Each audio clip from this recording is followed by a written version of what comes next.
पिछले एपिसोड में हमने देखा था कि वो जो दूतिया था उसके साथ लड़ने के लिए वहां पर सुजाकु लॉर्ड आकर पहुंच चुका था, क्योंकि सुजाकु लॉर्ड को वो 1 बिलियन सोल फ्लैग चाहिए जो कि दूतियान देने को बिल्कुल भी तैयार नहीं। तो इस वजह से वो सीधा भिड़ जाता है सुजाकु लॉर्ड के साथ। दोनों के बीच में बहुत जबरदस्त फाइट शुरू हो जाती है। वो दोनों अपनी पावर की मदद से एक दूसरे के ऊपर अटैक तो कर रहे थे, पर साफ साफ देखा जा सकता था कि सुजाकु लॉर्ड यहाँ पर ज्यादा स्ट्रॉन्ग था। तो वो कड़ी टक्कर देता है दूतियान को, मार मार कर उसने दूतियान की हालत खराब कर दी थी। एकदम लग रहा था कि यहाँ पर दूतियान अब नहीं बचने वाला। जब दूतियान सारी हिम्मत हार जाता है, उसको ये भी लगने लग गया था कि वांग यहाँ पर मर चुका है, पर तब वहां पर वांग एंट्री मार चुका था, जिसने अपना ब्रेक थ्रू भी किया और कमाल की उसने एंट्री मारा था, जिसको देखकर इस सारे लोगों में उसकी दहशत जाग जाती है। जिसके बाद यहाँ से ये एपिसोड शुरू होता है। तो इस एपिसोड की शुरुआत में सुजाकु लॉर्ड और दूतियान दोनों हैरान रह चुके थे यहाँ पर वांग को देखकर। दोनों ने समझ लिया था कि वांग मर चुका है, लेकिन यहाँ पर वांग आ चुका था और उसका जो ऑरा था वो इतना ज्यादा खतरनाक था कि वो सुजाकु लॉर्ड तो बर्दाश्त ही नहीं कर पाता। वो कहता है कि ये मामूली सा इंसान, इसका स्पिरिचुअल ऑरा इतना डेंजरस कैसे हो सकता है। मानो उसका ऑरा ऐसा है कि कोई इंसान जो कि हजारों साल की कल्टीवेशन कर रहा हो और उसका ऑरा लेकर इस बंदे के अंदर डाल दिया हो। मैं मान ही नहीं सकता कि ये ऑरा इस वांग के अंदर से आ रहा है। वो ऑरा को पहचान रहा था क्योंकि वो सीतुनान से मिल चुका था और उसके बारे में वो अच्छे से जानता भी था। लेकिन वो कहता है कि नहीं, तू वो तो नहीं हो सकता, तो आखिर उसके जैसा ऑरा तेरे पास आया कैसे, आखिर तू है कौन। लेकिन जो उसका शक था सच्चाई वही थी, क्योंकि यहाँ पर वांग नहीं बल्कि वांग के अंदर से सीतुनान की सोल अवेक हो चुकी थी और वही सोल यहाँ पर वांग के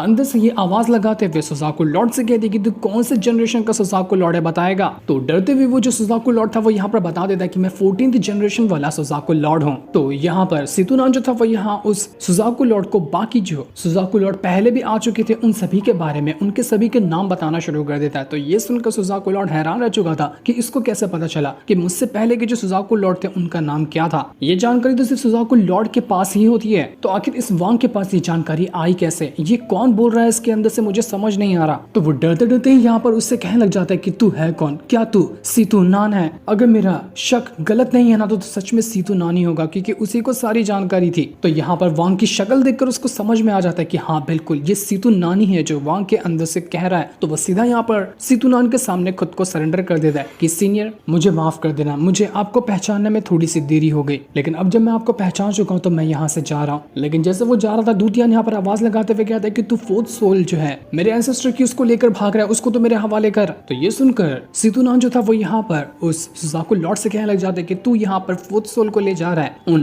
क्लान मेंबर के साथ फाइट करने के लिए, तो ठीक है मैं तुझे परमिशन देता हूँ, 3 साल का तुझे टाइम है, 3 साल के लिए तू इस 4th सोल को ले जा, तेरा काम हो जाए तो लौटा देना इसको। क्योंकि कुछ दूसरे सुजाकु लॉर्ड थे जिन्होंने मेरे साथ अच्छा बर्ताव किया था, तो उनकी ही वजह से मैं तेरे ऊपर ये एहसान कर रहा हूँ, जा निकल ले तो फटफट। लेकिन जैसे ही सुजाकु लॉर्ड वहां से जा रहा था, सीतुनान उससे कहता है कि रुक जा, यहाँ पर एक चीज तो मैं तुझे बताना भूल ही गया कि तू यहाँ पर मेरी आइडेंटिटी जान चुका है कि मैं असल में हूँ कौन, तो तू ऐसे कैसे जा सकता है, इसकी भरपाई तो कुछ करनी पड़ेगी ना। हमारे सुजाकु लॉर्ड जो रहते थे उनका एक ही रूल था कि कुछ भी अगर पता चलता है तो किसी को भी ना बताने की यही शर्त होती कि उसको अपनी उंगलियां काटनी पड़ती है। तो उंगलियां अपनी काट, तभी मुझ पर यकीन हो पाएगा मुझे तुझ पर कि तू मेरी जानकारी किसी को नहीं देगा। तो ये सुनकर वो जो सुजाकु लॉर्ड था अपनी उस टाइम 2 उंगलियां काट देता है कि सीनियर क्या इतना काफी है, मैं किसी को भी आपके बारे में नहीं बताऊंगा, आप मुझ पर भरोसा कर सकते हैं। तो सीतुनान कहता है कि 2 से मेरा तो मन नहीं भरा, चल एक और काट दे, 3 काट दे, मेरा मन भर जाएगा, उसके बाद तो निकल लेना। तो गुस्से में ही सही वो जो सुजाकु लॉर्ड था अपनी 3 उंगलियां काट कर वहां से चला जाता है। क्या ही भयंकर रूल था यहाँ पर इन सुजाकु लॉर्ड के उंगलियों को काटने का। सुजाकु लॉर्ड की तो पूरी फटकर हाथ में आ गई थी सीतुनान के बारे में जानकर। लेकिन सीतुनान ने जब यहाँ पर वांग को पजेस किया था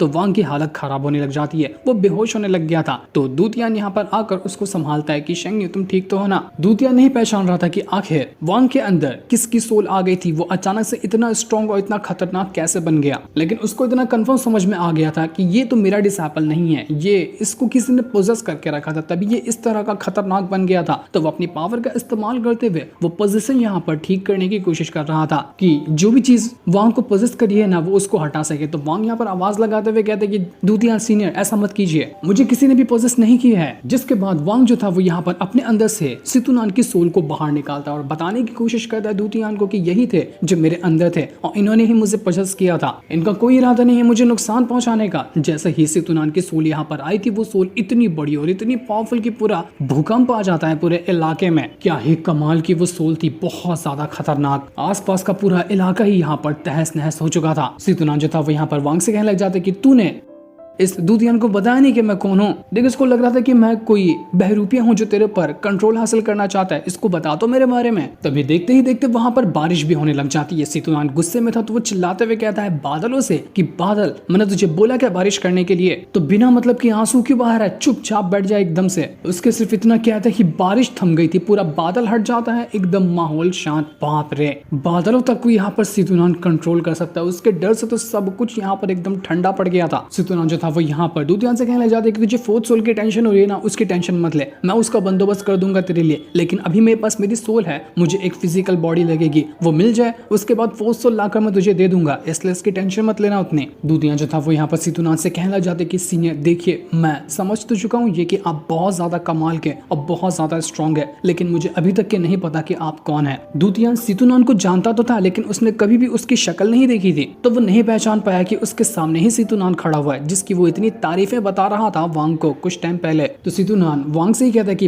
भाई तू पहले इसको बता दे कि मैं कौन हूँ। देख मुझे ऐसा लग रहा है ना कि दो अनजान लोग आपस में बात कर रहे हैं, तो इसको मेरी आइडेंटिटी बता देगा, तब इसको समझ में आएगा कि आखिर बात किससे कर रहा है, मेरी यहाँ पर कोई रिस्पेक्ट ही नहीं कर रहा उतनी। तो वांग जो था वो यहाँ पर सितुनान के बारे में दूतियान को अच्छे से बताने लग जाता है कि यही है सितुनान जिसके बारे में आप मुझे कह रहे थे, यही वो है जो कि सेकंड नंबर के सुजाकू लॉर्ड बने थे इस पूरे के पूरे सुजाकू प्लैनेट के। तब ये जो यहाँ पर दूतियान सुनता है ना, वो दंग रह गया था कि भाई साहब सच में मुझे तो यकीन ही नहीं होता, मुझे लगा था कि वो तो कब का खत्म हो चुके हैं, कई सारे बाहर के लोगों ने मिलकर उनकी जान ले ली थी, लेकिन यहाँ पर उनकी सोल मौजूद है जिनको मैं अपनी आंखों से आज पहली बार देख पाया हूँ। तो वो भी यहाँ पर अब बहुत ज्यादा रिस्पेक्ट पेश करने लग जाता है सितुनान को। सितुनान को अब अच्छा लग रहा था कि चलो अब तो मेरी आइडेंटिटी को समझ में आई, तब से मुझे कोई ऐरा गहरा समझ रहा था क्या। सितुनान यहाँ पर दूतियान को यकीन दिलाता है कि तू मुझ पर भरोसा कर सकता है, मेरी पावर तो देखा ही होगा ना, मैं तुझे तेरे वो जो एंसेस्टर की फोर्थ सोल है ना जरूर लाकर रिटर्न दूंगा। पता है क्यों? क्योंकि तूने इस वांगलिन की हेल्प की है, ये वांगलिन मेरा डिसाइपल है और इसी की वजह से आज मैं डीप स्लीप से बाहर निकल कर आ पाया हूँ। जो इसकी मदद करेगा समझो कि उसने मुझ पर एहसान किया, तो मैं अपने एहसान का बदला जरूर चुकाता हूँ। मैं तेरे लिए एंसेस्टर की फोर्थ सोल जरूर ला कर दूंगा, तो उसकी फिक्र मत कर। वैसे भी तेरी हालत बहुत ज्यादा खराब है, तुझे अभी आराम करना चाहिए। साथ ही साथ मैं तेरे सोल रिफाइनिंग सेट को भी लेवल 6 की जो तू कंट्री बनवाना चाहता है ना, वो भी बनाने में हेल्प करूंगा। तो किसी चीज की टेंशन मत ले, अपनी सेहत पे ध्यान रख, वरना क्या पता कब तो टपक जाए। जो सुनकर तो दूतियान की खुशी का ठिकाना नहीं रहता कि सीनियर आपने मुझ पर ये बहुत बड़ा एहसान किया है, आपने ये कह दिया ना, अब मुझे यकीन हो चुका है कि हमारा सोल रिफाइनिंग सेट कभी खत्म नहीं होगा और वो पावरफुल बन जाएगा, जैसा कि बनने का मैं हमेशा से सपना देखा करता था।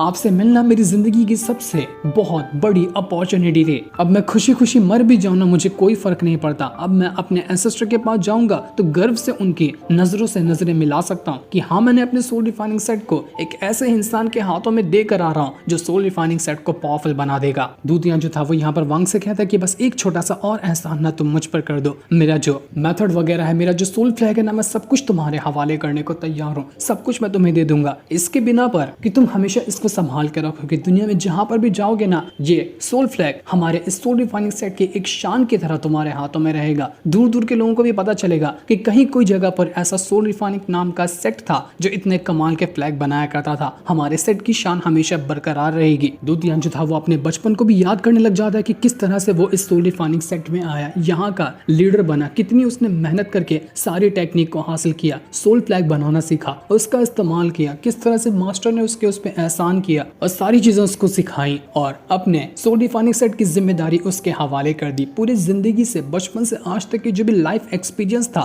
दूतियान का, वो सारी चीजें याद कर रहा था कि फाइनली अब मैं जब दुनिया से जा रहा हूँ ना, तो मैं बिल्कुल गर्व के साथ जा रहा हूँ। मेरे अंदर कोई रिग्रेट नहीं है, मेरे अंदर कोई ऐसी तकलीफ नहीं है कि मैंने कोई ऐसा काम अधूरा छोड़ दिया। काफी इमोशनल कर देने वाला ये सीन था। दूतियान के मास्टर ने भी अपने मरने के बाद अपनी सोल को फ्लैग के अंदर डाल दिया था, तो अब बारी थी दूतियान की भी, वो भी अपना सोल उसी फ्लैग के अंदर डालने को तैयार था। उसे उसके मास्टर की एक फिगर दिखा देने लग जाती है। वो अपने मास्टर से कहता है कि मास्टर मैंने आपकी जिम्मेदारी उठाई है और अब मेरी भी बारी आ चुकी है, मुझे अपनी सोल को सोल फ्लैग के अंदर डालना होगा। तो इसका मास्टर जो था वो उससे कहता है कि बिल्कुल दूतियान, तुमने वैसा ही किया, मुझे तुम पर गर्व है, तुम बहुत अच्छे इंसान सुनो, आज हम मेरे साथ हम चलते हैं दूसरी दुनिया में जहाँ पर हम सबकी सोल एक साथ मौजूद है। वांग खुद यहाँ पर बहुत ज्यादा इमोशनल हो चुका था और वो यहाँ पर दूतियान को जाने की परमिशन दे देता है कि आप खुशी खुशी जा सकते हैं, क्योंकि दूतियान का बस आखिरी लम्हा चल रहा था। तो वो अपना 1 बिलियन सोल फ्लैग बाहर निकालता है और अपनी सोल को उसके अंदर डालना शुरू कर देता है, क्योंकि उसने कहा था कि जब मेरा वक्त आएगा ना तो मैं अपनी भी सोल को सोल फ्लैग के अंदर डाल दूंगा और इसकी मदद से सोल फ्लैग और ज्यादा स्ट्रांग हो जाएगा, जिसका वांग यहाँ पर इस्तेमाल कर सकता है। तो वही वादा यहाँ पर दूतियान पूरा कर रहा था। वो अपनी सोल को उस सोल फ्लैग के अंदर डाल देता है, जिस वजह से दूतियान की सोल हमेशा के लिए खत्म हो गई थी। बहुत ही ज्यादा कमाल का और बिल्कुल इमोशनल कर देने वाला ये सीन था, जिसे देखकर काफी अच्छा लगा। दूतियान ने अपने सेट के लिए अपना सब कुछ कुर्बान कर दिया और वांग के लिए भी उसने अपना सब कुछ कुर्बान कर दिया। तो वांग भी यहाँ पर दूतियान के सामने अपना सर झुकाते हुए कहता है कि आपको कभी यहाँ पर मैं निराश नहीं करूंगा, आपसे किया हुआ वादा मैं हमेशा पूरा करूंगा। आप जहाँ पर भी होंगे ना, आपको मुझ पर गर्व होगा कि आपने एक अच्छे इंसान के अंदर अपना सब कुछ उसके हवाले करके गए हो। जिस इमोशनल सीन को दिखाते साथ ही ये एपिसोड यहीं पर एंड हो जाता है।